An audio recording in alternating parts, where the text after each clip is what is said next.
And welcome back to episode 9 of The Next Woman Up. I'm Michael Waterloo, joined as always by my co-host Melissa Treebwasser, as well as someone in the third chair today. Joining us from Atlanta to discuss all things NCAA college hoops, fresh off of her latest masterpiece of an article on Dawn Staley for USA Today. And by the way, she can tell you if Lloyd says she's 5'2" or she's fine too. Meghan Hall. Meghan, thank you so much for joining the program. That is the wildest introduction I think I've ever had, but I love it so much. And by the way, she's fine too, as in comma T-O-O, just for clarification purposes. But yes, thank you so much. Yeah, Lloyd was a halftime guest this year at Atlanta, and the conversation was going on until finally Meghan just dropped everything and said, "Listen, everybody, it is fine too." And I was like, I feel attacked right now because I always thought that he said 5'2", but Meghan is always here to set things straight, and she's going to set me and Melissa straight today as we go over our projected top 16 teams for the upcoming NCAA tournament, because I don't mean to send a scare to both of you, but Selection Sunday is about a month away. So It is coming up on us. And on the back end of this episode too, we're going to have a special guest. Grace Sullivan, one of the top 10 scorers in all of the nation from Northwestern, is going to be joining the program ahead of their vital matchup on Thursday against the University of Michigan. But before we get to that, Melissa, how's everything going in your neck of the woods? Listen, this is twice now where we've recorded coming off of a really unfortunate TCU loss on the road. I am going through it. We recorded my TCU podcast Sunday night during the Super Bowl because the game was, we waited till after halftime because I needed to catch Bad Bunny. I told my co-host, I was like, we got to wait till after halftime. Recorded during the second half of the worst Super Bowl game I've watched in a long time. And I have some concerns. I have some concerns about this TCU women's basketball team. And I told Meghan I wasn't going to monopolize her time on the show, but I was going to make her talk a little TCU hoops with me when we get to our Power 16. So I'm hanging in there. It's tough. It's a tough time for TCU basketball fans, men's and women's, but TCU baseball starting this weekend, and that could be an Omaha team. So I'm looking hope towards the future. Always hope towards the future. Always love looking at the silver linings there. And before we get into our first segment, Meghan, do you want to introduce yourself a little bit just to our audience and let them know what you do besides being an expert on 2000s, late 90s R&B? Mike, what kind of homework have you done on me? Yes, I am an expert there. That is what I grew up on. Shout out to all the millennials listening. But yeah, so my name is Meghan Hall, officially the one and only. If you don't know, now you know. I work for USA Today. I specialize in women's sports, particularly women's basketball. That is my wheelhouse. But I've since branched out to women's volleyball. We're doing college softball now. So basically, women's sports in general, it's my wheelhouse. If there's a story to tell, I'm probably going to find it and tell it. Yeah, other than that, that's pretty much it. I'm not really too much of a big deal out in these streets. Don't let me lie like that. I actually kind of am a big deal. I probably have to You're a big deal. Yeah, I probably have to finally admit it to myself. But yeah, no, honestly, it's been a blast the last couple of years getting to grow in this industry and in my career here, just making a name for myself in the space. So I'm super appreciative of the opportunity just to come chat and share my knowledge and make a couple of jokes. I love it. You are all about sports. We are all about Meghan, and we are also all about the games that took place this past week. So, Melissa, I want to throw it to you about what game really stood out to you over this past week of action, because we are recording for once on a Monday night. Yeah. Meghan, we usually record on Sundays, and we're like, oh, guess what? Texas is going to mop the floor. My Oregon Ducks are going to be great tonight. And it never happens because the show comes out Tuesday and we look like a bunch of idiots. But we're recording on Monday night. So, Melissa, what stood out to you over the past week of action? Listen, Michael, if there's one thing I'm really comfortable with, it's looking like an idiot. So I am a high school teacher, so my shame is implicit and all encompassing. But we've had this habit this year of being worried about a team, saying, I'm not sure about this team, and then they go and they just go on a run to end all runs. And the Duke Blue Devils are doing that right now. And one of my favorite games of this past week was Duke and Louisville. That was a 9-11 matchup, so almost a top 10 matchup. The Louisville Cardinals, just sneaky top 10 team in the country, are not getting a ton of attention, aren't getting a ton of love, but absolutely one of those teams you want to host because you do not want to see them come to your house and wreck shop, because they probably would if they end up a road team. But Duke had their number. Duke's been playing so well. You and I were texting a little bit during that game. There was also Kentucky, and I'm going to blank on who they were playing, but there was a great Kentucky, a close game happening there too. So there was a lot of good basketball. But Duke is really coming on. They're playing their best basketball at the right time. You know, they had a really well-rounded performance with 3 players in double digits. Toby Fournier had a really great game with 15 and 9. Ashlyn Jackson, not a huge scoring night, but played 37 minutes and was super impactful on both ends of the floor, kind of doing the little things and the things that maybe don't show up in the stat sheet. But this is a team that's deep, that they're balanced. They've got a lot of kids that can play really high-level basketball, and I am not going to be there again, a team I do not want to see in my house if they don't end up hosting. But right now, the way they're playing, I think we're going to all 3 see them right around somewhere in our top 16, I would imagine. Yeah, I definitely agree. That was a 1-point win that they had over Louisville, which was bananas. It was a huge win on the road. I think it was the first win ever for Duke at Louisville. So it was huge. The other game you're talking about, I believe, was Kentucky versus Vanderbilt that was going on at the same time. Another great game too. And the last time that Duke lost was December 4th. So I think we were still starting to learn the name of that I'm forgetting right now as I'm on the spot, by that quarterback who just kind of, for Ole Miss, who just kind of took the world by storm. We are still learning all about him. Trinidad Chambliss. Yes, thank you. That's why I should stick to my notes and not try to freestyle here. But yes, we're still learning his name there. And they've just been on a roll. Kara Lawson just has her team looking fantastic. We talked about last week that game against Louisville is one we were going to circle as they look to be the favorites for the ACC, quite possibly. Big game coming up against UNC. 2 out of the last 5 games for them are against their arch rivals. But yes, I was glued into that game. I felt so bad for that foul shot at the end that was missed that ended up costing Louisville the game. But they are very, very tough, a team I do not want to face. And Megan, what game over this past week has stood out to you? So I'm gonna go South Carolina, Tennessee, just for the reason of Tennessee is I'm just gonna say it. They're a hot mess right now. Yeah, hot mess express. They've lost 3 of their last 4. You have a 43-point blowout to South Carolina. You had just gotten over a 30-point loss to UConn.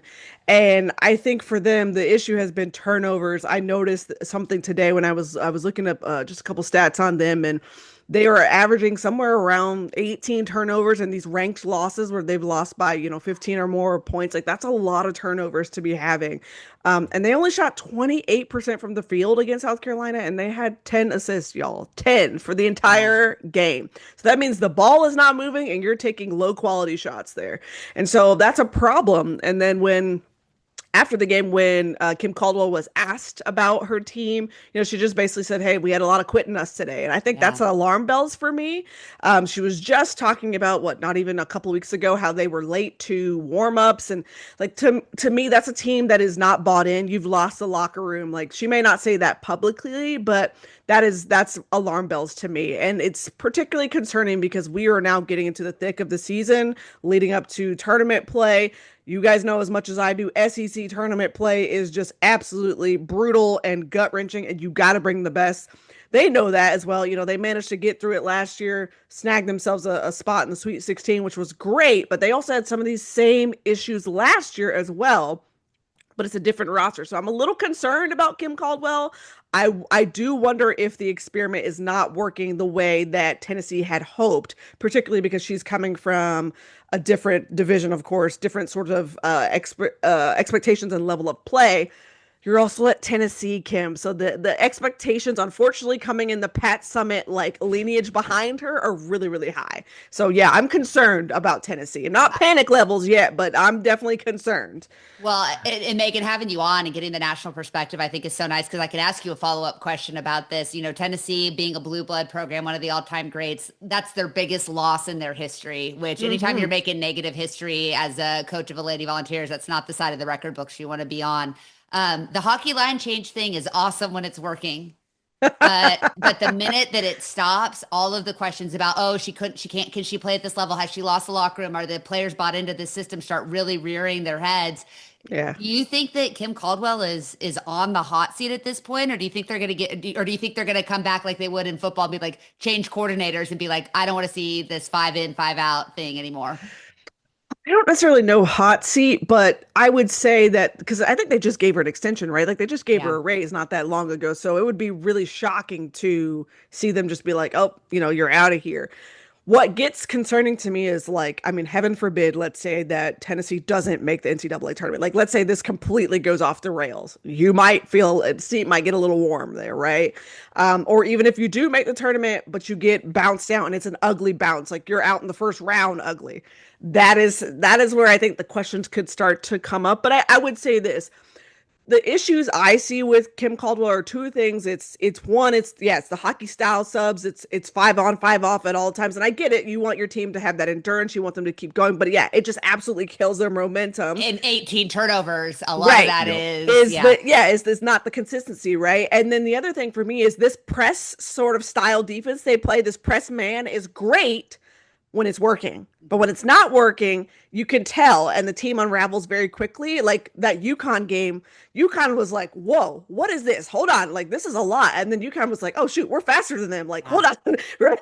Like, give us a second here. And all of a sudden you start seeing these backdoor cuts. They're hitting, shots from the outside range. And UConn was like, oh, this was a little weird for a half, but like, we got this figured out. And that's the problem. Teams are figuring out Tennessee very, very quickly. And, it was just very clear to me from that game when they were playing South Carolina that they were just outmatched from the very beginning. And that is a problem. And I'll say this, I don't necessarily think that she loses her job now, maybe not even next season, but I would think if you get to 3 seasons in, and you don't have, an Elite Eight appearance, you don't have a Final Four appearance, yeah, the questions are really going to start. That seat might get a lot of hot, and the questions are going to get very, very loud.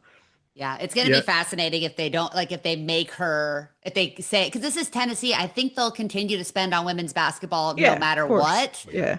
But do they want to bow to coach? Probably not. But will they go to her and say, you're going to need to make some changes if you've proven now that you can't consistently win with this style? Yeah, that's probably fair. I mean, honestly, I think they knew, right, what they were getting into when they hired her. She was a very unconventional, out of the box sort of style candidate, which is Works fine. It doesn't. Right? Yeah, I was going to say it works until it doesn't. If it doesn't work, then yeah, you either got to figure out, okay, do we have to do better with our, with our recruiting? Is it a Kim issue? Is it a staffing, support staff issue? Whatever it is, but something's going to have to switch if Tennessee wants to get back to essentially its glory days. Because I really thought I was like that win last season where they beat UConn. And I was like, okay, Tennessee, all right. Like maybe we're a little back, just a little. Okay, cool. And then they floundered towards the back half of the season and then went on this really nice run and got out in the Sweet 16. But same sort of up-down kind of weird style of play this year. And I'm like, I don't know. Yeah, and they've lost 6 games this year, and 5 of them have come like by at least 15 points for a loss. They have 15, 22, 24, 30, and 43. Those are the losses that they have had this year. You talk about not making tournament. They have 6 games left this season.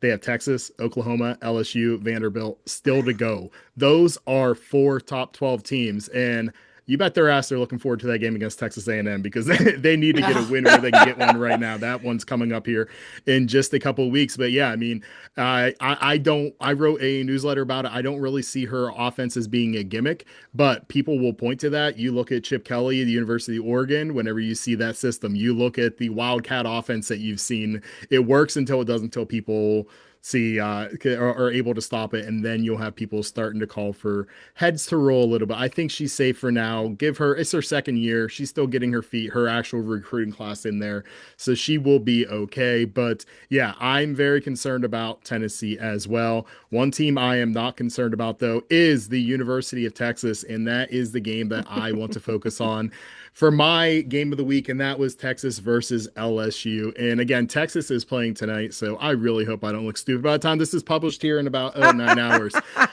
But Rory Harmon, if you remember, did not play in that final fourth quarter against LSU in that first game. And she took that personally, as you would say. She called out Birdman and said, put some respect on her name, because she made her presence known. 11 points, 5 assists, and 6 steals to become the all-time leader in steals history, including a meme-worthy photo of her just cheesing on the ground, holding on to the ball. It was fantastic performance. One person I'm kind of concerned about, though, is Jordan Lee, a friend of the show, guest of the show. I think our third guest that we've had here on The Next Woman Up.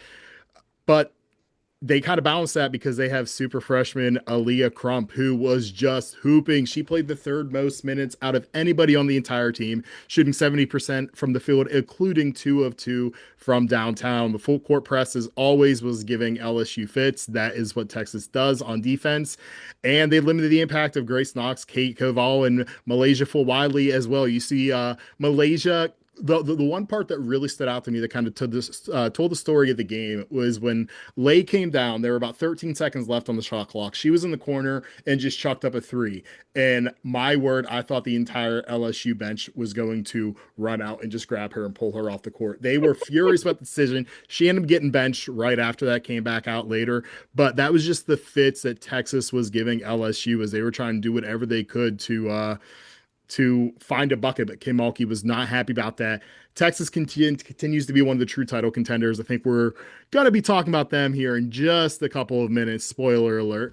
But again, we're recording this Monday, and after the game against Kentucky, they still have 3 top 25 games left the rest of the way, including Thursday's showdown with Vanderbilt. So that was the game that everybody was glued to. It was really, really good, but Texas was just dominant, and it was great to see a bounce back performance from them. Did either of you have a chance to watch that game?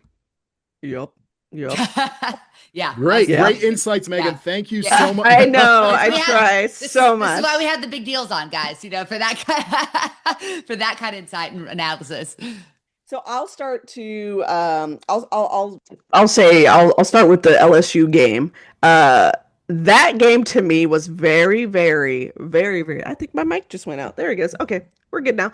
To me, that game was very telling for Texas. And one of the things I talked about, I think this was early in the year, we did our midseason awards, was the Texas defense. Now, if you go back to last year's Final Four, South Carolina and Texas were going blow for blow for a little while in their matchup. And then all of a sudden, South Carolina started running circles around them. And that's because they, outside of Madison Booker, there was not a whole lot of defense going on Texas. So they had to come back and say, okay, how do we get ourselves back to the Final Four? And not only get back to the Final Four, but we want to win the whole daggone thing. And I think for Texas, you gotta give yourself a chance with defense. We all saw that, again, as cliche as it sounds, defense wins championships. It does, though, right? That's how UConn won their championship. They had this sweltering defense the entire season. They had depth on top of that. So just when you thought, oh my gosh, we've gotten through their defense, oh, they're going to punish you with all these shots. That's what I saw from Texas, especially against LSU. LSU's got a number of scorers, right? Especially Malaysia Fulwiley off the bench that can give you a lot of issues if you're not careful. And Texas pretty much handled that with no problem. They were like, "Hey, thanks for coming to visit us, but we got this dub and we got this steals record as well that we're looking forward to." I think for Texas, my question is, if it's not Jordan Lee, if Jordan Lee does not have this production, where else is it going to come from, right? Because now you got Aaliyah Crump, sure, it's fine. There's no issue there, but is it going to be Kyla Oldacre? Is it going to be Brianna Preston off the bench? Who is it going to be? Because that's the answer, the questions you got to answer now. If your starters don't have it, it's got to be someone off the bench who's going to be the star, the it person for March Madness and beyond. It's got to be. It has to be somebody in that range. So that's what I'm thinking about for Texas. Jordan Lee's hooping tonight, by the way. She's so far in the first half, she's putting together a pretty nice game. So I think she's bouncing back just fine. Being able to have her and Aaliyah play together on the floor just gives them such amazing spacing that is huge for them. So I'm glad to see that Jordan Lee is returning to form as we get closer to tournament time. And we are about to talk about our top 16 teams. But before we do, it is my favorite segment of the show, the Audie Crooks Stat Line of the Week. This is the dominant line of the week, highlighting a player who stands out. And Megan, initially we just said, hey, Stat Line of the Week, but Melissa just gave it to Audie, I think the first 3 weeks or something like that. Or we're like, well, we're not going to give it to Audie again, but she's hooping again. So she's coming to Fort Worth on Sunday night too, y'all. I'm so excited, but also, and this will be the first time I've gotten to see her play in person. And I have such mixed feelings about this for so many reasons, but I can't wait to ask Audie, or to give Audie the Audie Stat Line of the Week against TCU, because I'm sure she's going to go for 45 just to completely wreck me for a third straight Sunday. And that'll be right after Talia Scott hoops against Baylor, to another friend of the show. I'm just kidding. I don't have any fight in that in that battle right there. I'm just rooting for everybody to have fun and go well, and I don't want Melissa to be upset. So I guess go Thank you. TCU. But Melissa, I'll toss it over to you. Who is your Audie Crook stat line of the week winner this week? Yeah, Washington's really starting to turn it on a little bit, and they've gotten Mm-hmm. back into the top 25. They're looking really strong in a really, really deep Big Ten conference, and Avery Howell has just been going off here. So I thought her performance against Nebraska, an overtime win, a tough battle, and a game they really had to have to kind of stay in the thick of things in the Big 12. But 34 points, and I think 12 of 19 shooting is really, really efficient for a guard. But more impressive were the 14 rebounds from a 6 foot tall player. I think that is just absolutely unbelievable. I have been really impressed with her play. I think that she's exactly what that team needed. And I think that this is a team, again, like I said, is playing their best basketball at the right time. They've got a tough schedule, but if they can stay hot, they can keep playing at this level, they could be in a really fortuitous position heading into March. I absolutely love that call. I've noticed Washington, they have been very hot as of late. So congratulations, Avery Howe. You are Melissa's Audie Crook stat line of the week. And Meghan, did you have a chance to put one together? I did. So mine is actually going to go to Jelani Cambridge. I think that she's one I of the looked at best. her. Yeah, she's one of the best guards in the country. I think not enough people are talking about. She's just pretty awesome, super efficient scorer. Now she does take quite a bit of shots for Ohio State, but I think she does it in a variety of ways, which is what I really, really love. She's also a paint monster, so like, do not get her going downhill in the paint. Just get out the way. But she had 30 points. I think it was 6 assists, 4 rebounds, a steal, and 64% shooting against Nebraska. Poor And that was, Nebraska. yeah, I Nebraska had a know. rough week. Woo, so They sorry, have. Nebraska. Hate it had to be you, but that was mine.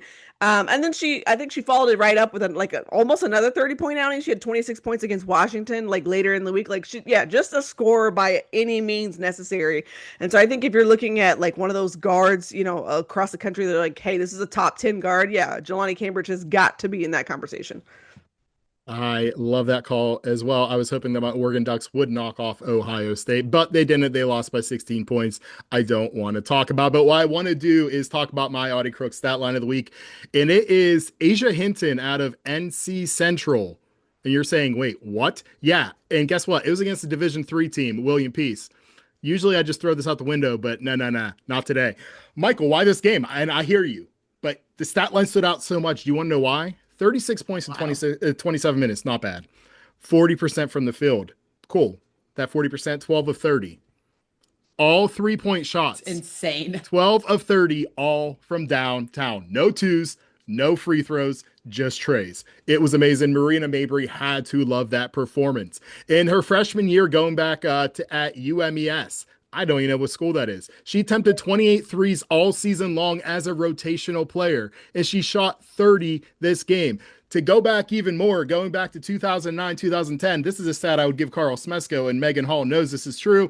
No player has attempted more than 26 threes in a game in college basketball, women's college basketball, since 2014. Kiki Stewart from Middle Tennessee. Shout out Kiki Stewart. Hope you're doing well. That was 2014. That was 12 years ago. We have 33s. We have 51 players since 2009 that have attempted at least 23s in a game. None of them are on the level of Asia Hinton. Asia, amazing, fantastic, kind of bully ball out there, but hey, I love it. I'm here for it. You get my Audie Crook stat line of the week. That's the most unbelievable stat I've ever seen in college basketball. I am just so impressed by that, but also that is so on brand for Mike. If you've never had the pleasure of sitting next to Mike in a press conference, he will pull out the stats from like, hey, I found this in a back alley and I asked a guy about it and he told me this, and this, and this. And did you know this? And did you know also this is like the 10th team in history? Like it is that kind of like stats. And yeah, he said Carl Smesko, that's the head coach of the Atlanta Dream, of course, for anybody who doesn't know. But like, it became his thing during the season. And so we were just looking for Mike to like start adding stats to things, especially after a Dream win. Yeah. Mike, how many threes are we looking at? What's the percentage of this? What win number is this? Like, it's just incredible type stuff. So that is hysterically on brand. It is very on brand. It's what I do. After a loss isn't as fun. I was tracking one during the playoff game, but then they lost to Indiana. And I was like, well, I was tracking ball screens and pick and rolls the entire game by hand for nothing. But hey, Stephanie White, let me ask you about it instead. So yeah, not as fun after a loss as it is for a win. And we are each going to go over 16 teams who are hoping to be winners in March Madness. We each came up. We don't know what the other one picked. We have them on a separate sheet here to peel back the curtain a little bit. We have a run sheet. All we have here right here is top 16 teams. I don't know what order Melissa has. I don't know what order Meghan has. They don't know what order I have. But we're going to break down our top 16 teams as we look forward to March Madness. So I'm thinking we can go 4 at a time. What do you think? We can go our 1 through 4, 1 through 4, 1 through 4, and then so on. How does that sound? I'm gonna guess right now we all have the same top 4, and I'm gonna say one step further. I bet we all have them in the same order because I think the top 4 are super easy. We'll see though. We'll see if I'm on the same page as y'all. Well, we will see. And Melissa, since you're so confident of that, how about you kick us off with your 1 through 4? All right, here we go. Number 1, UConn. Shocker, I know. Number 2, UCLA, playing just incredible basketball right now. Number 3, maybe this is where there could be some potential controversy. Bauer apparently is very opinionated about my number 3. If you hear him barking in the background, South Carolina, and number 4, Texas. Ooh. Oh, there's some shock faces. Maybe I'm wrong. Maybe I'm wrong. I do not have the same order. Okay. I don't either. Okay. All same, right, Meghan. same 4 teams? Same 4 teams. Same 4 teams. Okay. Yes. Same 4 teams. Yeah. All right, Meg, I'm going to have the Atlanta dream here that you and I are on the same page here. So I'll let you go ahead and go next, and we can see if we're the same there. All right. So it's UConn, UCLA, Texas, and then South Carolina. Okay. We are still different, my friend. Oh! Yes. Oh! I am officially UConn number 1, South Carolina number 2, Okay. UCLA number 3, and Texas number 4. And I'm still standing firm that I think Texas is going to win it all, but I have them as my number 4 seed. Right now, I do have South Carolina. Maybe it's recency bias, just seeing that performance they had against Tennessee. Yeah. Maybe it's UCLA and Gabby Jaquez missing 2 free throws, even though she was 63 of 70 going into those 2 shots and they almost lost. Maybe it was that. Maybe it was just seeing Texas lose those 2 games when we said, hey, they're never going to lose. I don't know, but South Carolina to me, I have at number 2, but I think you can make an argument for any 4 of the teams. We all agree UConn is our number 1 seed though heading into the tournament. Yeah, I listen, that list is a little spicy. I think I'll say for me, the reason why I have South Carolina at 4 is because their defense to me has been very up and down. It's not as consistent as before. And also, shameless plug, when I talked to Dawn Staley just a little while ago, did an interview with her, she was essentially talking about how this roster does not have as much championship experience as previous rosters. And why that makes a difference is everything gets tougher as the season goes along, right? You got to get through SEC tournament play and then to NCAA tournament play and then, of course, Final Four. All of that will matter and how much intensity they have on both sides of the ball when you get towards that ultimate goal of getting to Final Four and potentially winning another championship. Now, maybe I'm wrong and maybe Don Staley shuts me up and, South Carolina hauls off and wins another championship and I just, my mind just explodes. But to that point, yeah, I'm a little concerned with South Carolina, and for them, I think, and maybe for any team really, the stuff that you're doing now will come back to haunt you if you don't fix it, right? You'll see it come out at the worst possible times. So we saw it last year with South Carolina when they were in the Final Four. UConn's defense was just entirely too much to them. They had way more shooting, way more size than them, those sorts of things, whatnot. So that's where I'm a little iffy on South Carolina at going higher than that. Now, again, maybe they prove me wrong, but right now they're at, I think they probably, they're probably at my 4. God forbid you only have them going to the Final Four. Meghan. I Ron mean, is going to take it personally, and this is this trust that you have is going to drive them to another championship. It's all you. You know what's so funny is last year I wrote, because it's my job to write these things, of course, but I had to write why South Carolina won't win it all, which they did not. And I listed my reasons, which were very reasonable reasons, hey, your depth, hey, your 3-point shooting, hey, your defense could come back to haunt you, right? The amount of angry emails I got. Now, mind you, we just take these with a grain of salt, right? It's fine. Sure. It's just what happens. But yeah, the amount of angry emails, people were just so enraged by what I had written. And I was like, you would think I said something terrible about them, their families, their friends. No, it was just South Carolina basketball, which I'm hey, I respect it. Y'all are super passionate and I respect the heck out of that. But yeah, that's what this is equality. This is the equality we've been fighting for, Meghan, for women's sports, is that we get angry emails over women's basketball. That's all we've ever wanted. is just to be treated as poorly as the other sports. Honestly, I took it as a sign of respect. I was Yeah. like, all right, cool. Like, hey, I appreciate it. You thought enough of me to send me an email about it. So yeah, maybe I'll end up getting some more though. And I think the other reason I have South Carolina there is the continued progression of Raven Johnson with her offense come along with her defense. Mm. Tanaya Latson finding her groove offensively, looking more like that player, playing around with good players. And also, can I say two words? Alicia Tornabes. Anybody, Mhm. please, the 6'7", getting acclimated more. I think she is going to be the difference maker in the tournament, not for South Carolina, the difference maker in the tournament overall. So that's why I have them a little bit higher. But let's look at our 5 through 8. Melissa, we'll go back to you for your order. So I don't get too crazy here, but I think 8 through 16, I've lost my mind a little bit, but that's fine. But we're going to go number 5, LSU, number 6, Vanderbilt, number 7, Michigan, number 8, Louisville. So I don't have anything super like crazy to say about any of these teams. LSU is probably the one I trust the least out of those 4. Every time I think about LSU, I'm like, but all of those games they've gotten just their butt kicked. And I look, I'm like, wait, there aren't any of those games because it just doesn't feel like they've had too many of those signature wins, those signature moments, those dominating performances. But they also have played pretty much everybody really that they've lost to really well. So I don't know how I feel about that team. I don't know if they're the type of team that could make a run to the Elite Eight. I think they're a team that could get upset along the way, but also they're just so damn deep and so damn talented. And Mulkey's been there, done that. So it's hard not to see them there. Louisville out of that grouping of 4 is probably the team I'd want to play the least right now. I think I just, even though they're coming off of that loss to Duke, I think they're well coached. They're very experienced. They have a coach who really, really knows how to handle March. I think that they're very worthy of barely making my top 8. I think that's totally fair, and I have the same exact order for mine. Wow. I have LSU, Vandy, Michigan, and Louisville. To me, LSU is the team I trust the least, and Michigan is the team I'm scared of because they lost by 3 points to UConn, 3 points to Vandy, 3 points to UCLA. So that is a team of sensational sophomores that I just love watching. But yeah, I'm totally in step with you. Same exact order I have. So Meghan, are you making it 3 for 3, or do you differ a little bit on your 5 through 8?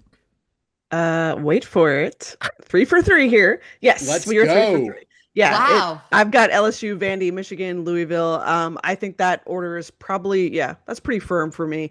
LSU is a team that I do still have questions on, especially from their bench. If Mylasia Fulwiley is not leading that bench unit, where else is it coming from? Yeah. It's got to be someone else. Because I think for LSU, for as much as they score on the defensive end, they get gashed quite a bit.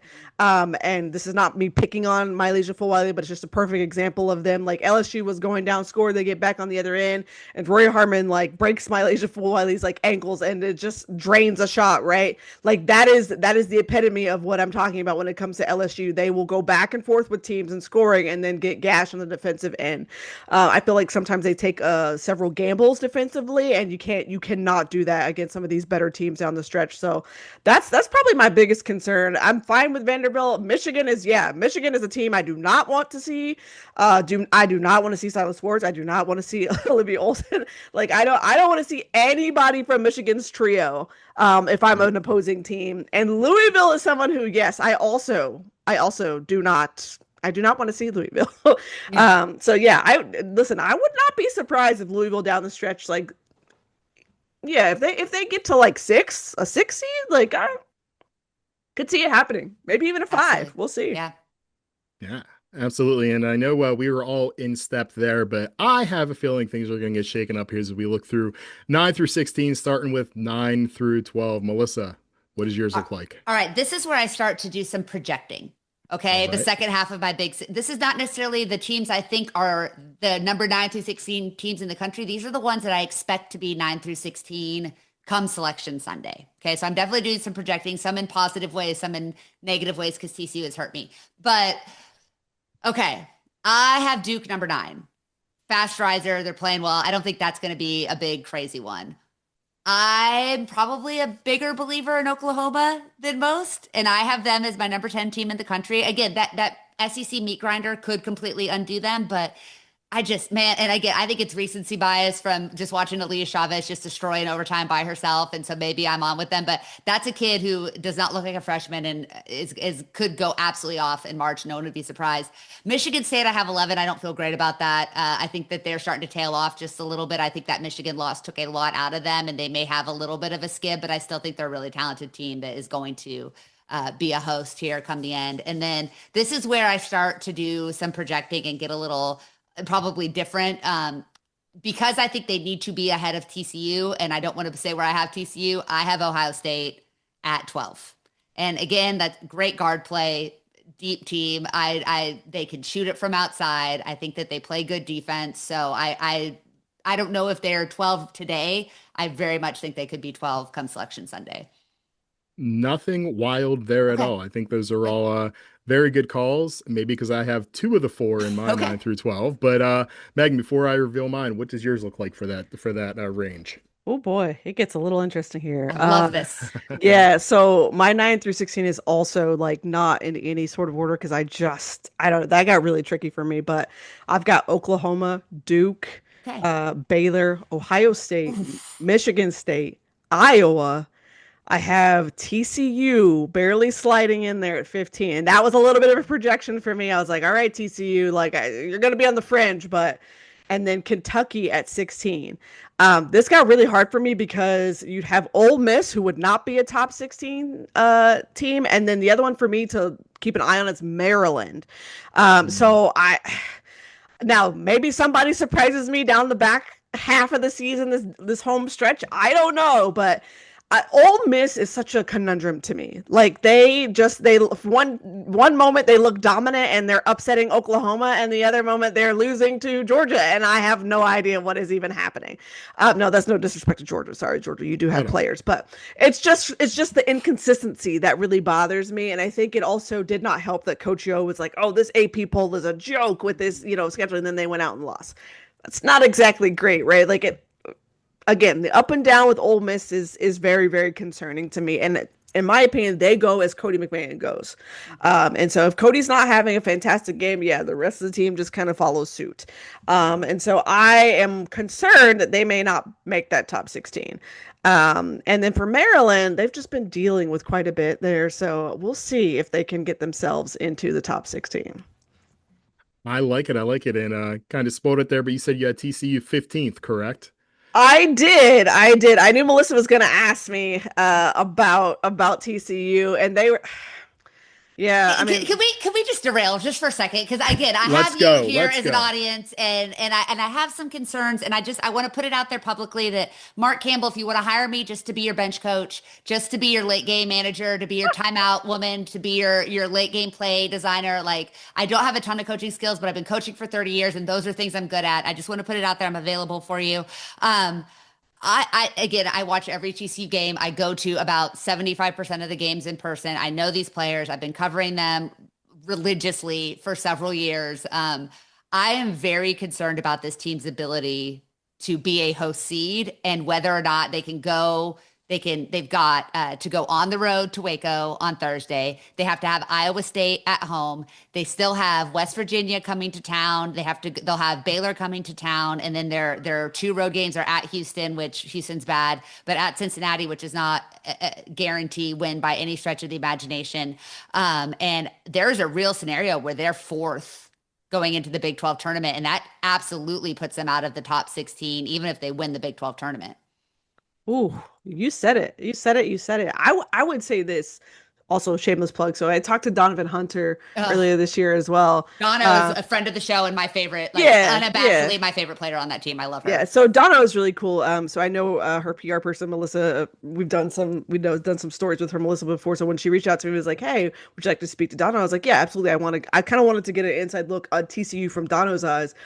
And I asked her, what does this team have to do to get to the Final Four? Right. And she said to me, she was like, we have to be okay with like the boring. Right. And that's what Mark Campbell has talked about, and essentially not getting bored of the boring, not getting bored of the fundamentals. Right. Of the things that like most teams very transparently can unravel if they get, Yeah. towards the end of the season. You stop forgetting the fundamentals, the grabbing your rebounds, the boxing out, all that matters. All the margins are like this big. And if you can't see me, I'm making something really, really tiny. It's like half an inch, right? The margins are very, very slim the further you get along in the tournament. So for TCU, you've got to have scoring, you got to have defense, right? And you've got to be able to do all those little things, those deflections, the boxing outs, the grabbing the rebounds, the timely passes, the cutting off lanes. You got to do all of that in sync. And what makes TCU particularly interesting is they have a boatload of transfers, like 10. Like, I'm not even kidding. Yeah. So they have a boatload of transfers that they make it work, but the issue is, it's trying to be nice. I think they do make it work in spurts, but I think you do see the moments where they you see the moments where it's like, oh, okay, this is kind of this is probably the best way, but it's like a puzzle piece team put together where it's like, okay, we're gonna take a little over here, and we're gonna put it together and make it work. Mark Campbell's a really good coach, so he can get the best out of players, but that does become particularly concerning to me when it comes to them making a top 16 seed. So we'll see. That loss to Colorado the other day did not help my thinking, because I almost put them out when I made my list. I was like, I mean, I'll spoiler alert and say I'm going to have them at 13. And again, I'm projecting a little bit, but what I think that 13 is a placeholder for whoever the Big 12 regular season champion is. And you could theoretically get a second team. If TCU and Baylor finish 1-2 in the Big 12, either way, and one of them wins the Big 12 tournament, I definitely think there's a way to get two Big 12 teams in the top 16. I think the conference is a little bit overvalued, but I think a big part of the problem is how good the SEC and the Big 10 have been. And there just are so many teams that it's hard to argue aren't of the top 16 in the country. And so the Big 12 has gotten pushed down, and Baylor, just got embarrassed by Texas.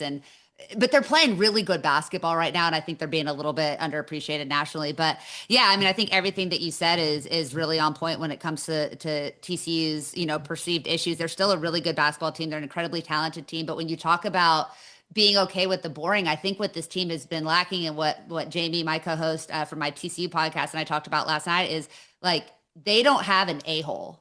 They don't have a Haley Van Lith who's going to grab your jersey and say, you didn't box out, you didn't go get that rebound, or you let that girl get by you because you weren't doing the fundamental things, and got after people in a way that was with love, but also hurt. I mean, it's the Kobe Bryant. She trained with Kobe, like, that I don't mind being an a-hole because I want to win so badly and I want you to feed off of that. This team, like, Donovan Hunter is an incredible leader. She's probably the most universally respected kid on that team. She's not going to get in somebody's face.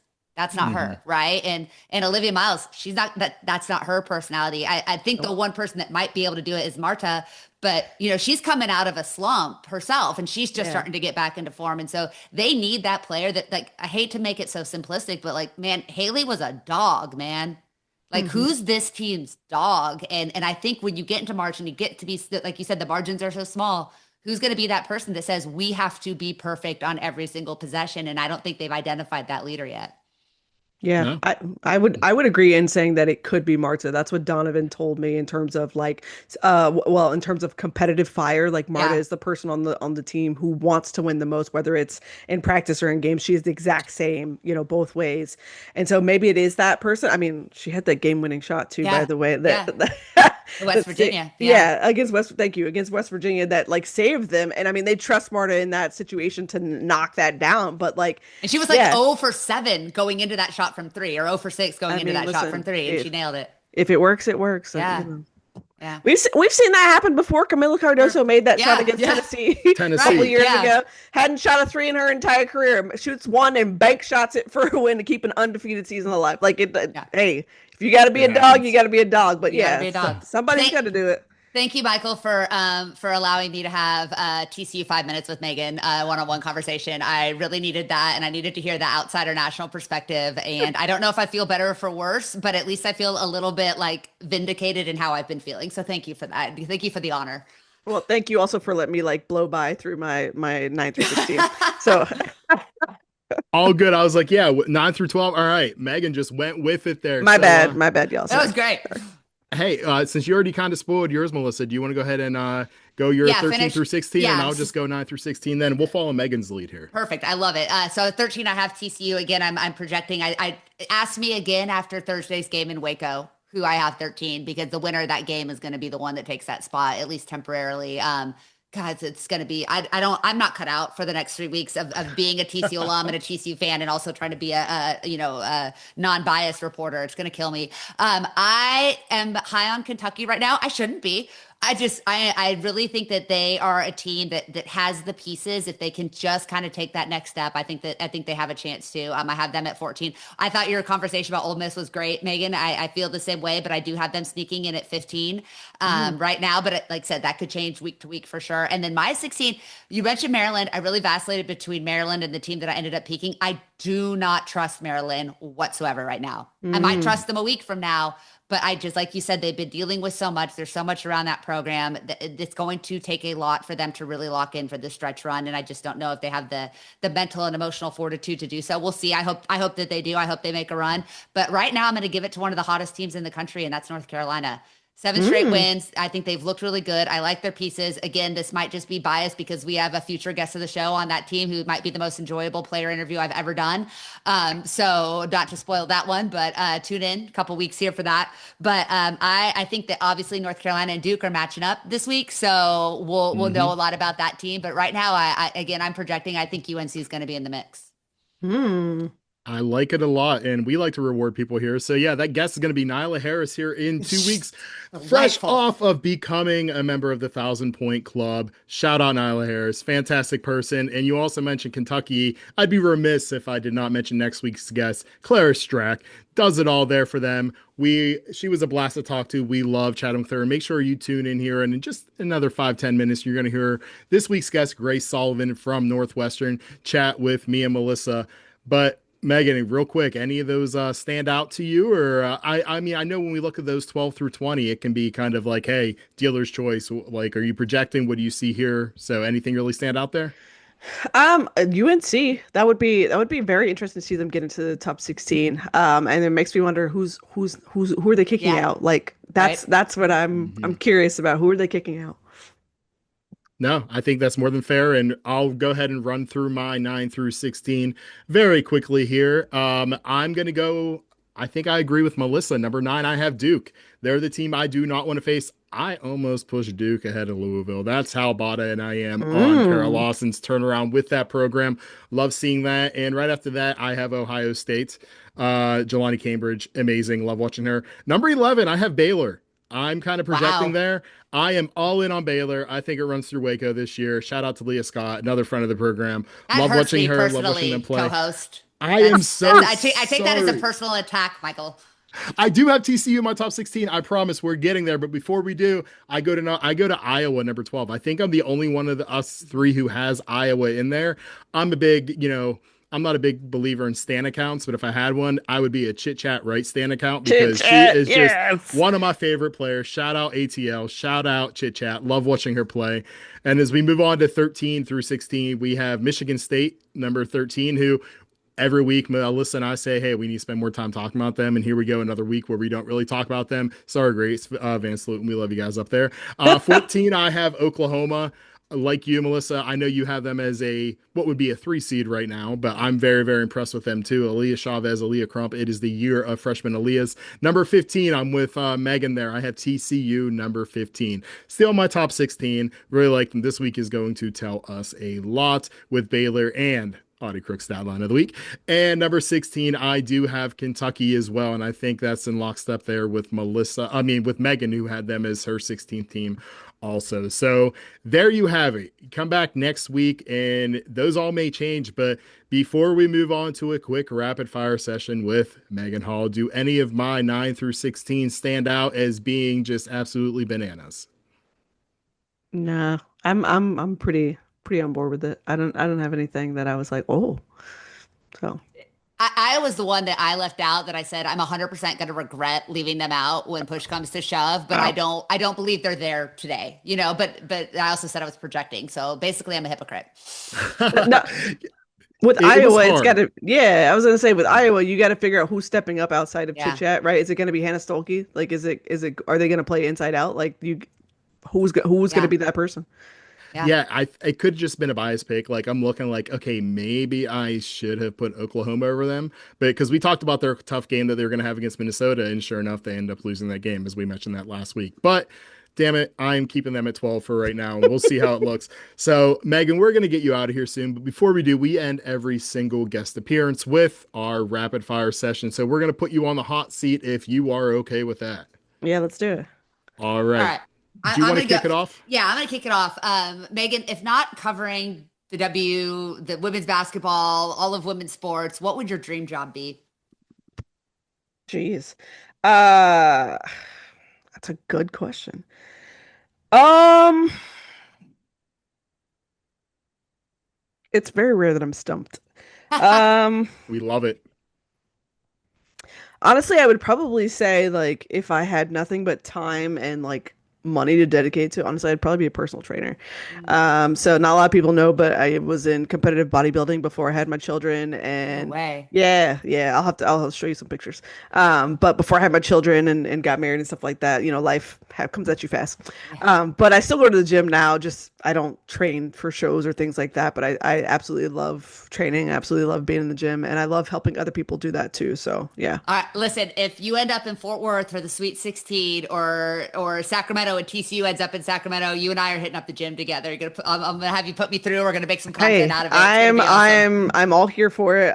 There's a chance I'll end up in Texas anyways at some point this year. I'm a Texas native, so Okay. Where are you from? What part? so I was born in Houston and raised in Okay. Dallas. So Okay. I grew up in Garland, if you know where Oh, that no way. is. Of course, yeah, I know Garland Yeah. well. That's awesome. Yeah, so I've got family in Dallas, Austin, Houston, Humble, Katy, San Antonio, like Central Texas and over. Yeah. So I'm usually there a couple times a year. That's I awesome. love that. We'll get some content out of that. That will be fun to watch. And Megan, I'm going to put you on the spot again here. The one-on-one tournament for Unrivaled kicks off on Wednesday. Who do you have winning the whole thing? Mike, please, please, please. Um, jeez. I don't. I'm thinking. Okay, in an ideal world, this would be the funniest thing possible to happen, and Unrivaled absolutely needs this for the content. But in an ideal situation, you gotta get Paige and Stewie like against one another. Like I don't know who wins that, but like it just the Yukon storylines alone, you gotta get them like you gotta do that. They're on opposite sides of the bracket, so it's very possible it I could feel like we happen. need to have Fee come out and do kind of like a Like Oh, she does ceremonial the jump jump. yeah, or right? something like that. Yeah, Yeah. she's in her walking boots. She can do it. I love that. Yeah, that would honestly that would be hysterical if something like that happened. And if either one, whoever would win, like they would never let the other one live it down, which I just think would be absolutely hysterical. Listen, I'm ready for that Paige Enrique round 2 matchup that I have a feeling we're going to get to see potentially. That could be that could exercise some demons for the Wings here. So that would be awesome. There's some really good matchups in there too, Oh, by the yeah, way. it's a great tournament. I do have to shout out the ATAB matchup. Whoever did that one, you are diabolical. Yes. You are. Yep. I, AB is winning that, by the way. I'm just saying. I think so. I'll never get over Kate Martin's face when she looked and saw she had to play Paige in round 1 too. Like the blondie on blondie crime. I don't remember who said that, but I thought Somebody that was said that, delightful. yeah. It's so good. Oh my gosh. Unrivaled, such a vibe, man. Next question: what's your favorite venue to cover a game? Jeez. Oh, I'm biased. I'm going to tell you that I'm biased here. It's got to be Gateway. I've spent 3 seasons there, covering the Atlanta Dream.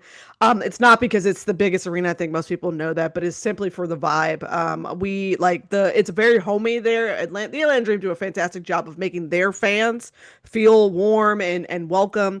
From the staff to the in-game music and all of that. But I would say it's a vibe because of the people that I get to cover that game with. Like those people have truly become friends of mine, people who I would text and throw things up against, or just, say, hey, I look forward to covering games, not only for covering the team, but also because of the people that are there with. So yeah, I got to say Gateway. That's awesome. Love that answer. Not because I'm there all the time too, but I love that answer. And it is a vibe just like the Atlanta vibe of the Major League Volleyball League. So yes, everything is a vibe down here in the A. And speaking of Atlanta, this was not planned, I promise you. Megan, I need to know which you enjoy watching more. Brianna Jones' footwork in the paint or Naz Hillman's 3-point game. Oh my gosh, Mike, why would you do this to me? Oh. Okay, so let me preface this by saying if you have not been following me, I'm a sucker for stuff that flies under the radar. I'm a sucker for glue players. Those are my kinds of players. People that like do a lot of really good work that probably doesn't go. It goes a lot of it goes unnoticed unless you're really paying attention. So Mike knows I am probably the president of the Bree Jones Footwork Club because I had pointed out all daggone season just how good her patience in the paint was, the ability to navigate around bodies there, and then just impeccable timing with her footwork. Woo! I probably preach a whole sermon about that. But I also am really big president of the Naz Hillman Deserves More Recognition Club, and I've been on that train for 3+ seasons now. So this is really just hitting me in the chest. I'm actually gonna go Naz Hillman's threes, and I'm gonna go Naz Hillman's threes because it was something that she did not do as much of before last season. Naz Hillman was not a 3-point shooter.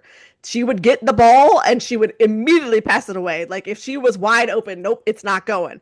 And so now that she has that confidence, she's letting it fly. I mean, Naz, just the confidence level that Carl Smesko and his staff like injected into Naz and was like, hey girl, we just want you to shoot.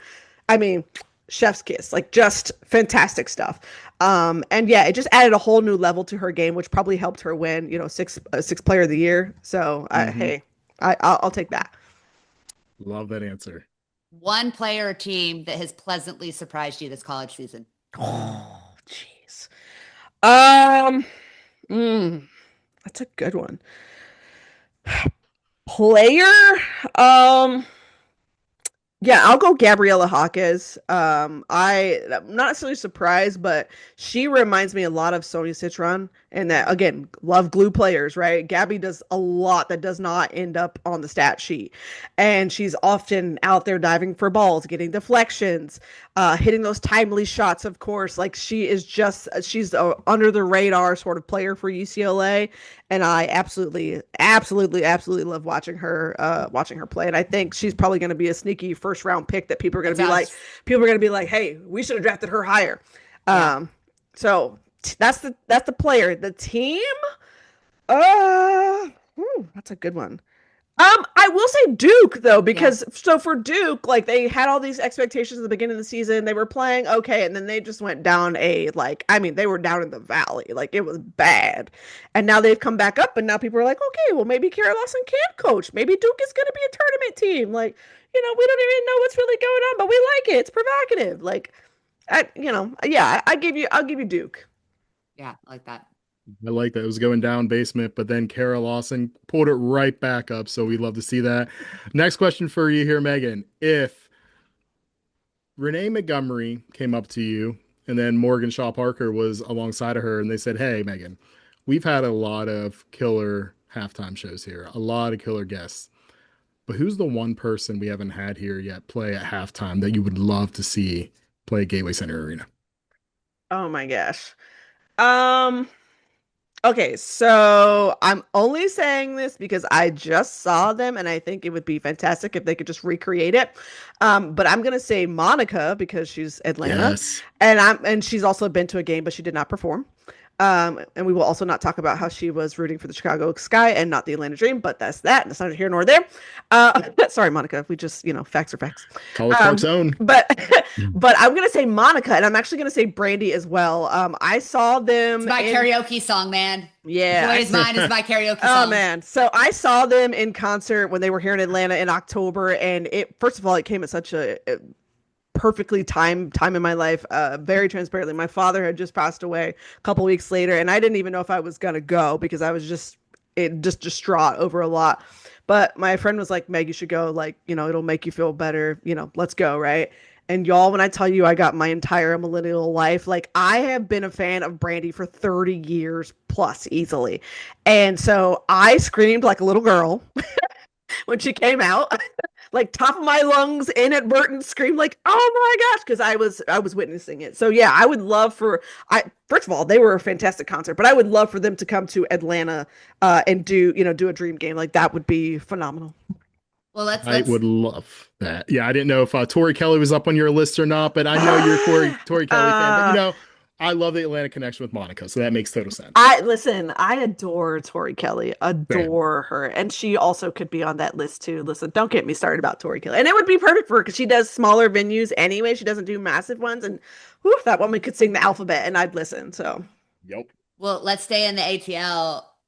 Favorite food spot you want to hit up after covering a game? Like the Atlanta food is so good. Where are you going? So they're not typically open after games, but I would say I'm a big fan of like breakfast and brunch places, and so this is very probably basic of me, but I love Flying Biscuit. They are one of my favorites to go to, whether it's for breakfast or brunch. Honestly, after a game, this is honestly, I actually don't eat a lot after games. Like if I'm eating, Too it's late. usually Yeah. it's usually like, oh my gosh, I need to stuff something in my mouth so I don't like pass out before I get home. But I don't know, I just like rarely eat meals. Unless, of course, I'm covering like something massive. Like if I'm covering a Final Four, if I'm covering finals, yes, please feed me because I've been going all day long and I gotta eat. So All right. And the last one that I have for you here is, would you rather have the top three of the class of 2027, Michaela Williams, Juju Watkins, or Madison Booker, or the class of 2028, Sarah Strong, Joyce Edwards, and Michaela Blakes? oh, give me class of 2028. Like not even a question. And I know that Juju's in that class. I know. I'm aware. I'm aware before anybody starts hollering. I just think that Sarah Strong, Joyce Edwards, those are your like these are probably going to be I'm going to hedge this a little bit, but like they have the potential to be like legends. And not that Juju doesn't, but like I always say all the time that Sarah Strong is a baby Maya Moore. The Hmm. comparisons are just like history repeats itself and the comparisons are just too much. They are just too much for me. The stat lines are the same, the movements are the same in fluid. Sarah is wise beyond her years. Joyce Edwards, baby Asia Wilson. And that's not even just like, hey, because she goes to South Carolina, but you see the influence there with her. And I just, yeah, if I could move Juju over to like 28, I would be so excited. But yes. So before we get you out of here, I'm going to make you answer this then. You're on the clock, 2028, number one overall pick. Who you taking? Joyce Edwards or Sarah Strong? You got to go Sarah Strong. Like that's not even Agreed. what? Yeah. Yeah, I thought you were going to say this year. I was like, don't ask me. I was like, my Well, draft board's going to look so different here. and we can keep an eye on that draft board as you update it at USA Today. But Meghan, I'm not here to plug you. I'll let you do that on your way out. Go ahead and tell people where they can find you and what you're working on.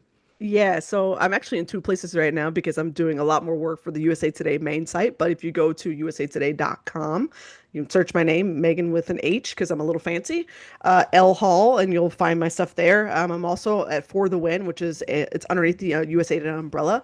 So that's ftw.usatoday.com. Same sort of stuff. So, but a little bit of a twist, of course. For the Win is like, hey, this is what fans are talking about. This is what I've thrown in my family group chat. This is where I, rant about things that I'm passionate about in a journalistic way, of course. So it's a little bit different, but I do some work there as well. Things I'm working on, yeah, honestly, y'all, I've probably covered all things W as much as possible. So WNBA, CBA, try to keep you updated there as well. Latest stuff is on usatoday.com.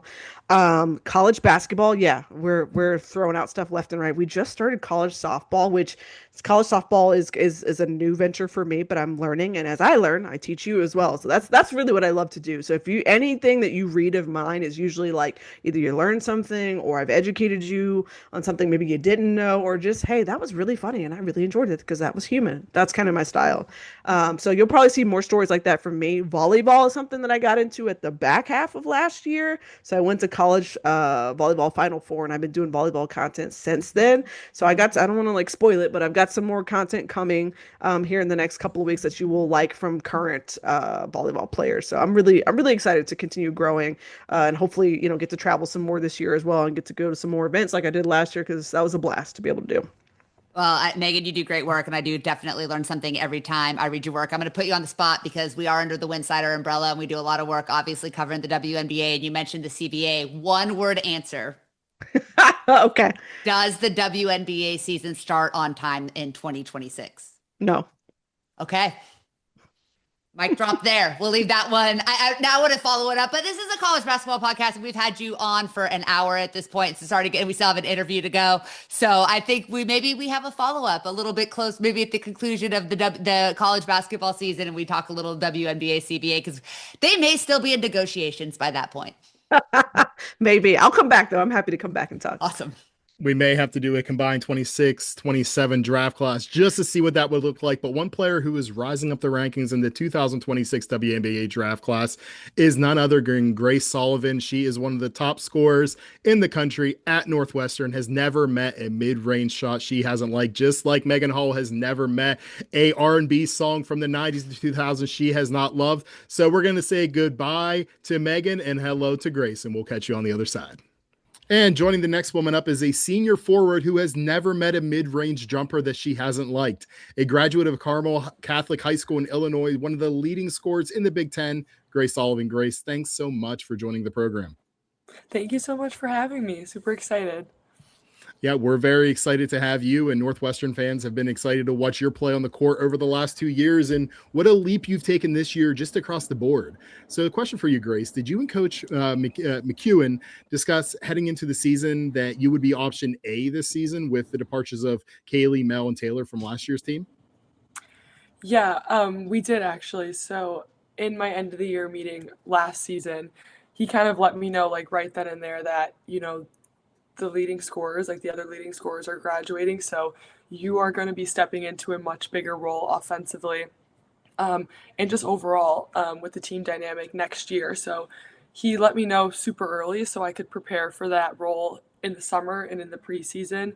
But yeah, I had many chats with him about this new role that I would be taking. And he, let me know very clearly that him and the rest of the staff would be there to, work with me, support me through anything to, again, step into this much bigger role.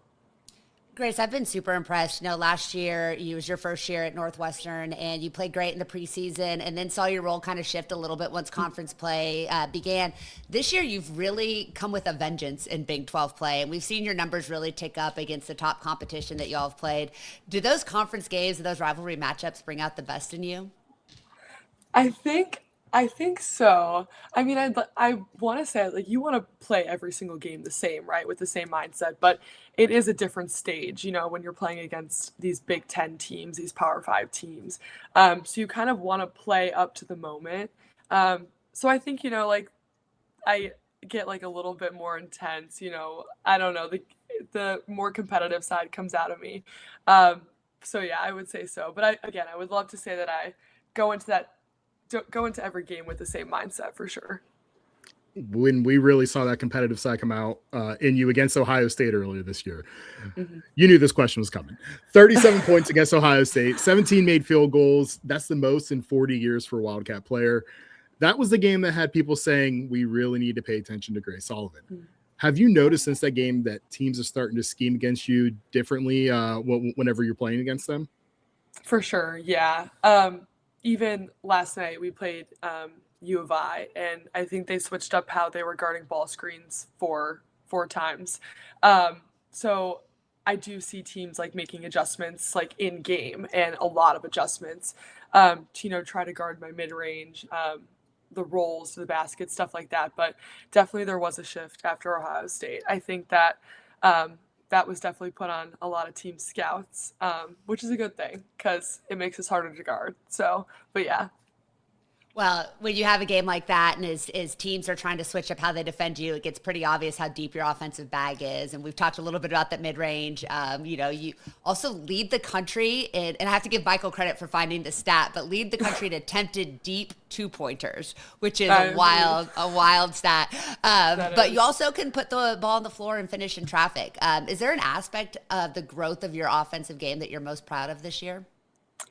I think overall, I just think like my confidence, I think that comes with confidence and repetition. So just like constantly practicing my game, and practicing my individual workouts. But I also think putting the ball on the floor, becoming more mobile in that sense. I mean, that's how I've always wanted to grow my game. I wanted to be able to, pop out, shoot it, play on the block, and even put it on the floor. So that is still developing, but I'm super proud that I've been able to add that recently, for sure. I want to follow up a little bit. You talked about Illinois switching the way that they defended the screens 4 different times. Is that's happening live in game, especially when maybe that's the first time you've seen that many adjustments? How do you kind of adjust back on the fly and in the flow of the game? Yeah, it's basically like you hear them call out like a different way they're guarding it, and I have to let my guards know like immediately like this is how they're guarding it. And then that's just up to me to, get in these different positions, get in these different openings to still get the shot that I want and to still get the shot that my team needs. So yeah, I think that also comes with like being older and much more mature in the game, being able to recognize much more quickly when that happens. Well, whenever you're doing that on offense, to say you're setting the ball screen and popping out, do you realize that your size and kind of like that high release that you have on your shot, like it's so unique because it's such a high release point that you have that just makes it that much more of a challenge for kind of smaller defenders to challenge you out there whenever you're taking that kind of shot?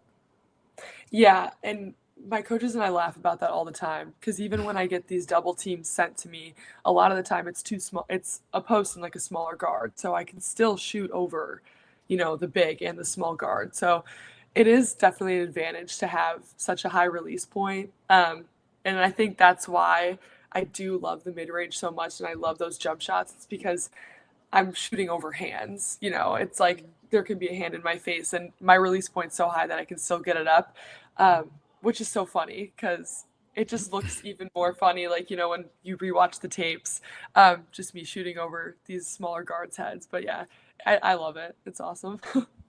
I've been watching a lot of film with it, and I always crack a smile. I'm like, it's so difficult to defend, and it is fantastic to see. And Yeah. we can talk about your offensive game all the time. I love it.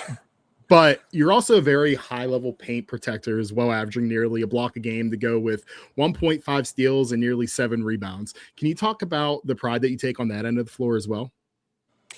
Yeah, I think that's definitely been a development point of mine for sure, because obviously, a lot of the focus has always been on my offense being so tall and being able to like run the floor, stuff like that. But I think, yeah, our team talks a lot about rebounding and how rebounding is just pure effort. And being in the position that I am in the paint, I do have to take some pride when I'm playing defense because, I'm like the last line of defense really. Um, so yeah, and being smart with, post play down there, keeping my hands up, because I know that, my team needs me on the floor and I need to be smart with my fouls. Um, so yeah, I definitely do take a lot of pride in defending, timing my blocks, stuff like that. A lot of strategy as well. Yeah. Is there a block this season that you remember? Like, have you had that moment where you just like got the crowd totally fired up because you set one in the third row? Yeah, I'm trying to think. There was one against Wisconsin. There's a lot. It's just like whenever I don't really remember a specific one, but it's whenever it's super loud. Obviously, the crowd just loves that. So if it sounds like you're spiking a volleyball, that's like an automatic like Yep. that's gonna get the crowd going if you can hear it that loud. So I don't have a specific moment, but anytime it sounds like that, yeah. The only thing better than a really loud block is a block from a really short guard. Like those are like the two Yeah, best defensive true. plays, right? Like if the 5'8" Yeah. kid comes running down full court, but the Yeah, loud you six send foot it. four, yep, it's the absolute best. Yeah. You started your career at Bucknell, and now this is your second year here at Northwestern. You talk about kind of the move, why you made the transfer, closer to home, the opportunity to play in a Power Four conference. Obviously, Northwestern is Northwestern. There's a lot of good reasons to Yeah. make the move, but what was it for you? Yeah, when I initially chose Bucknell, I was fairly new to basketball. I didn't start playing AAU until my freshman year of high school. So that in itself was like a super big accomplishment for me, being able to play at the Division One level. And I kind of saw my freshman year and sophomore year, the development that I was able to have in such a quick amount of time with really playing little minutes.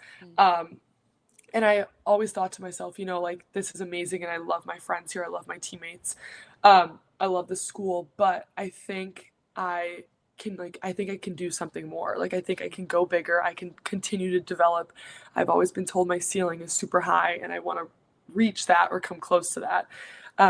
So when I got the opportunity to enter the portal, I immediately thought of Northwestern because I thought it would be just so cool to be home for my last 2 years, have family, friends at every single game. And again, like you said, play in the Power Four. on like this Big Ten stage. And again, play for Coach Joe and the legacy that he's had. I have coaches on the staff now that have coached me when I was younger, and I think that's such a unique position to be in. So I think it was just like the perfect scenario coming here. And I fully do think it feels like home now, which is awesome. You know, I didn't realize that you hadn't started playing kind of AAU until I technically so late, like, you know, in your not starting to high school. But what kind of, when was that difference maker for when did you go from playing, you know, rec league or whatever else to realizing, oh, I might be able to do this at a higher level and maybe play at the next level? Yeah, you know, and I credit that to my high school coach, Ben Berg. I played feeder basketball for Carmel in 8th grade, like everyone did. You know, you just did it with all your friends. Yeah. And after the season ended, he was like, Grace, because I played softball at the time too. Like I was just in 2 sports for fun, basically. And he was like, you really need to think about this basketball thing. Like, I really do think, like, I haven't seen a player like you in a long time. I really do think that you have something special and you can play at the next level. And that's when, you know, he worked with me very closely. I became a freshman starter on varsity. And it was really in those couple months that it clicked that, you know, I could do this in the future and I can be really good, I think. That's awesome. And you did, you know, take that to the next level in 2 very good basketball programs, but can we talk about the academic institutions that you went to? Also, Bucknell and Northwestern, those are both just amazing. And being a student athlete at both just says a lot about you as a person, as a player, and as a student. How do you kind of balance being a true student athlete whenever you are kind of at these 2 different universities? Yeah, academics has always been a focal point in my family. You know, my parents have always pushed my sister and I to, like, get good grades first, right? Like, yes, you're going to play your sports, but academics is really the focal point. So from a young age, it was always instilled in me, and this like level of organization as well. But it's not always easy. Like, I would be lying if I said it was easy all the time, being able to handle these institutions and my sport. But yeah, I think it's just staying organized. And again, I think this is where that like level of maturity comes in. You know, you get further into college and it becomes easier. You just learn how to function as a student athlete. But yeah, it wasn't always easy. There were definitely moments where I'm running to practice from class after meeting with my teacher, getting on Zoom, having to be late to practice. Like, it's a lot, but I think it just comes with the game. You just learn. Yeah, my brother-in-law did his MBA at Northwestern. He's like the smartest person I know, and I remember how difficult it was for him. I can't imagine having the full-time job of being an athlete on top of getting a Northwestern education. But as a high school teacher and coach, I love to hear that. So academic emphasis is always a win in my book. For sure. Well, while you were in high school, being a great academic weapon and an athletic weapon, you set the Carmel Catholic high school records with career points at over 1,200, rebounds at over 800, and blocks at over 100. Do you remember when you started getting that attention? You talked about your journey to realize you could play, but when did colleges start reaching out to you? Yeah, fairly late, actually. So I played AAU for Midwest Elite, the EYBL team of the Chicagoland area. And it wasn't until obviously coaches started reaching out like early in my freshman year when they first really saw me play. But that was just like letters of like interest and stuff like that. But I didn't get my first offer, I think, until like my junior year of high school. So right when it was basically time to commit.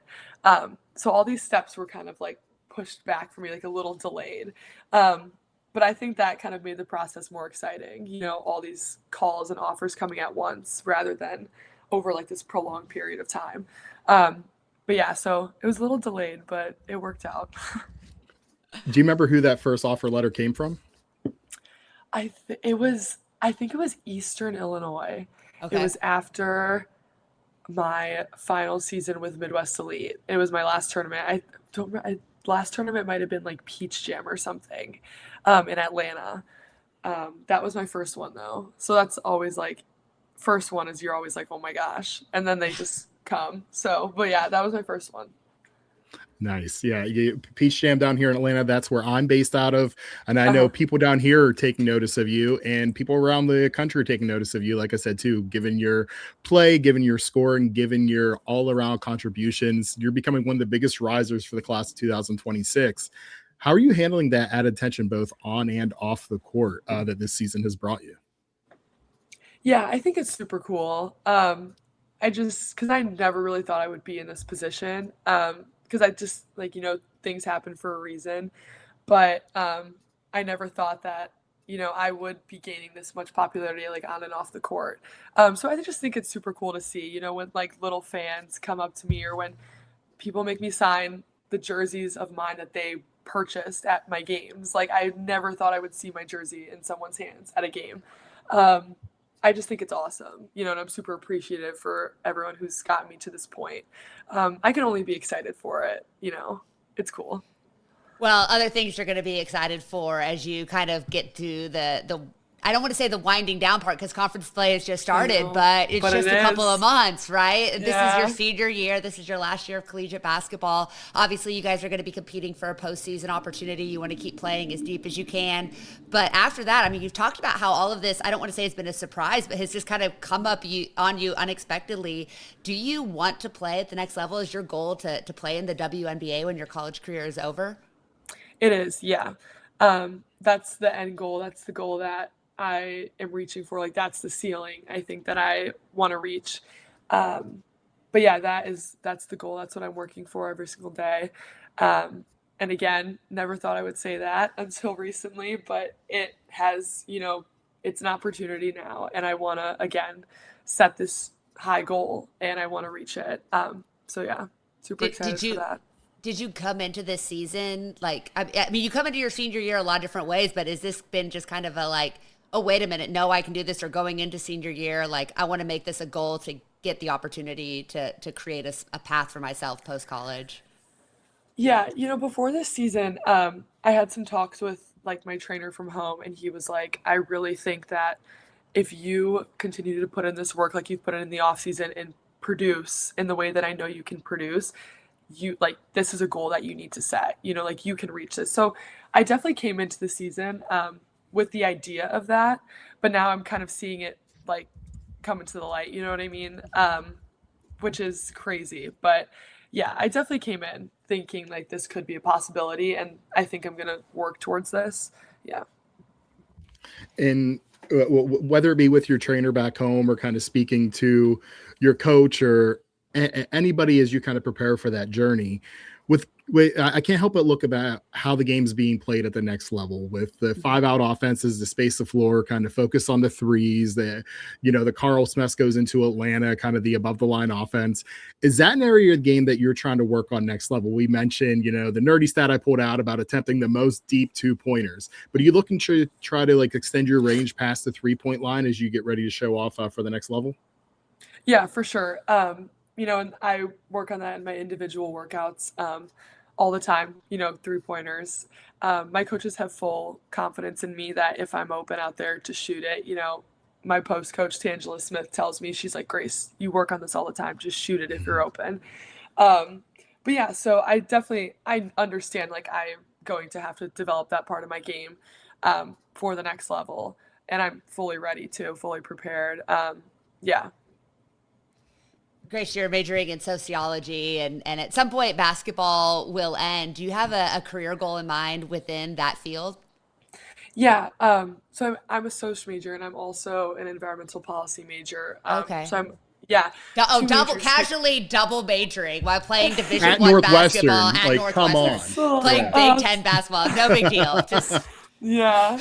It's cool. No, it's cool to say that, but I would love to work for like the sustainability departments for like a fashion brand, so like Patagonia, North Face, something like that.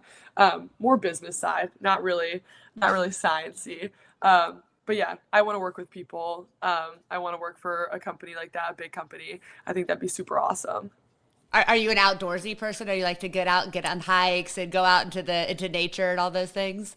To an extent, we spend a lot of time in Lake Tahoe. Oh, So I'm from Sacramento. Lake Tahoe is oh I my gosh, love Lake Tahoe. Yeah. that's your area. Love it. It's Yes. so awesome. So yeah, I love that kind of stuff. But I don't know if I would ever go camping. So there's like Yeah, limits, you know what I you mean? like to be comfortable, right? Like Right. I like Like nature, but I'm like a bougie. Like I'm a bougie tent right. camper, not a I'll like yeah. go glamping. Yes, Yeah. 100%. I've glamped in Yosemite, and I will never do anything Oh, other that's than that. awesome. Yeah, Oh my gosh, that's so fun. But exactly, that's me for sure. perfect. On the same page with you there. Yes, All right. What do we say we get into some quick hitters, Grace? We can put you on the for hot sure. seat with some fun topics to end the episode. How's that sound? For sure. All right, here we go. What is a misconception about Northwestern? Ooh, I think that like we're all nerds. We're not all, nerds can have fun. You know what I mean? Like I think that's it. Everyone thinks it's just like super smart school, no fun, all books. We're just regular students too. Nobody plays harder than kids at smart schools. At least Right. I've learned a lot about Ivies and Ivy adjacents and stuff. You guys Right. definitely know how to find balance in life. Yeah, right. Yeah. Yeah, life work balance for sure. Exactly. What's the question you're getting asked most by media members? Ooh, probably. I think probably they always love the mid-range chat. They love asking about that. Like when did you develop the mid-range, or when did you become so confident in your mid-range? It's I a get dying asked all the art. time. Yeah, it's a And dying art. You're bringing it. You or and Paige Becker's bringing it back, man. that's it. Or like, do you know that this is so old school? That's I get asked that all the time. Awesome. You talked about Paige Beckers there, and I'm interested to know, who do you think your WNBA comparison is? Oh, I don't know. And I've been asked this before, and I never know how to answer it. Um, Maybe like for versatility reasons, like running the floor and stuff like that, Brianna Stewart. Mm. But I don't know. That's a tough one. Let's just say her for now. You I'm know, here in DFW and I cover the wings, and we talked to another athlete that was the same one, but there's a lot of Maddie Segrist to your game, I think, too, with that mid range. yeah, If you start stretching it that's out beyond the arc, I think, yeah, that's a good one. I'll take that one. Sure. Yeah, yeah, Maddie Maddie's Segrist great. for Yeah, sure. I would not mind being compared She's to Maddie awesome. whatsoever. Yeah. Oh yeah, she a great player. Yeah. Well, we talk about great players. Your sister Abby, who we talked a little bit about earlier, is a standout volleyball player collegiately. How often do you guys get to kind of see each other play, whether in person or on TV? Yeah, since our seasons don't overlap, they only overlap a little bit. Yeah. But I was able to go watch some of her games in my preseason. She goes to Lewis, which is only like an hour away from here. So I was able to go to, excuse me, a lot of her matches. And then she as well, now that she's on break and not in season, she comes to almost every one of my games. Awesome. So she's on the road with my parents. She's at every home game. She brings her friends. So we've always been able to, support each other and still continue to do it to this day, which is awesome. That's great. All right, Grace, back in the day, ESPN used to do this thing called The Match, where it'd be Tiger Woods versus Phil Mickelson on ESPN, just playing one-on-one round of 18. I need to know, who's winning a round of 18, you or Caroline Lowe? Or Lau? For golf or for basketball? For golf. Okay, I was gonna say because we play one-on-one all the time, and she's gonna say she wins every game, and she probably does. But and, her swing is nasty. She's taking me in 18 for sure. We get out there all the time in the summer, and my chipping is pretty good, but like drives, I'm cutting it every single time to the right. But she's a good golfer. Yeah. Shocker that you're mastering the mid range in golf too, right? Like Literally, seriously. You're Like, one trick I gotta pony. Come on. figure it out. I know. But yeah, so she's taking me in 18. I gotta whisper though, because she can hear me, but she's taking me. Yeah, hey, don't worry, no one will know. We're not gonna. No one Yeah. will know this part. We'll cut this part out. Back in so high school, funny. you talked about your high school playing days. You and Jordan Wood became just the third and fourth players, respectively, to join the 1,000-point mark at your school. Do you guys get to keep in touch often? Do you get to watch her play while she's doing it at Duke? Oh yeah, me and Jordan are still great friends. When we're both home, we try to see each other. We try to go out to dinner. Our families are still super close. She's still one of my closest friends to this day because we were with each other every single second in high school. We were teammates in AAU. So every single game that Duke plays, I try to catch, try to see how she's doing. And we're always checking up on each other, congratulating each other. So still super close relationship. And she's a great friend to have for sure. Who's winning that one-on-one game? That one's tough. That one might be if, one of us, we'll get each other for sure. We'll both get some wins. That's a tough one. We've been doing that for too long. Love that. Love that. And I know that you love brunch. You're a big brunch person. What is your go-to order whenever you're out for brunch? Oh, being close to the city, there are so many good options. It's almost overwhelming. But I like a sweet and a savory. I gotta have one sweet, so maybe whatever they're serving, like a pancake or something like that, something fun.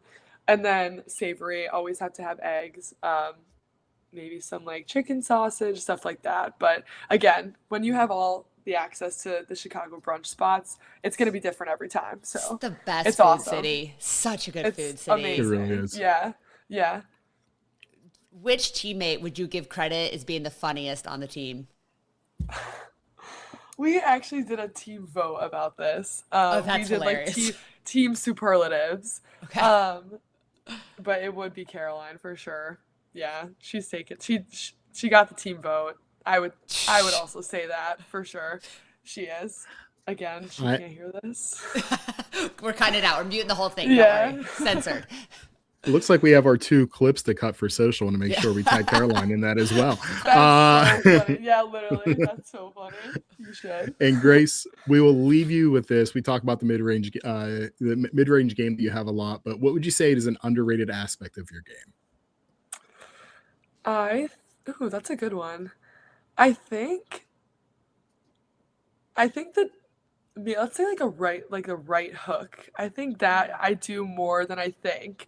Because we always obviously all focus a lot on the mid range, but I think that's my go-to move down there. And I usually shoot that as well with some distance, but it's still a right hook. I would say that for sure. You are old school, man. The right hook. Yeah, I love it. Absolutely love it. Yeah.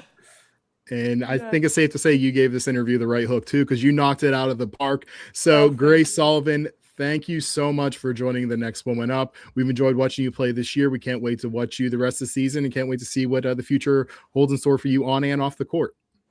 Great. Thank you guys so much for having me. It was so fun. All right, and we are back. That was a wonderful interview with Grace Sullivan. New fan, like we said, every week. One of our favorite parts of this whole entire podcast, probably our favorite and part of this entire podcast, is just talking to these players and getting to know them as basketball players on and off the court. And I love what Grace said about, hey, the biggest misconception of us at Northwestern is we're not just nerds. We like to have fun too. So she was an absolute blast to chat with and get to know and just watch her game this year. She really broke out.